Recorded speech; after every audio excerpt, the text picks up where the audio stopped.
जैसे कॉनराड सांगमा ने बोला, एक पेड़ अकेला रहेगा तो हवा भी पेड़ को तोड़ सकता है, लेकिन अगर सैकड़ों पेड़ एक जंगल बन के रहे तो तूफान भी उसका छू नहीं सकता है।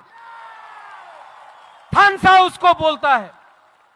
यहां में मैंने निमंत्रण दिया था अपने आईपीएफटी को, फाइदी लामसोगो। यहां में नेशनल पार्टी नहीं है, आंचलिक पार्टी है। मैं आज भी आपके तरफ से आईपीएफटी को बोलना चाहता हूं, अकेला फाइट करोगे तो आईपीएफटी भी, शिवसेना, यूपीपीएल, बोडोलैंड का पार्टी, एजीपी, अकाली दल, सब अलायंस पार्टनर जैसा खत्म हो जाएगा। आज बुबागरा के साथ हाथ मिलाओ।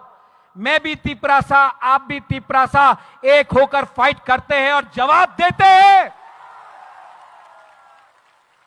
एनसी बाबू का जो आत्मा था उसको भी आशीर्वाद मिलेगा, उसको भी सुकून मिलेगा।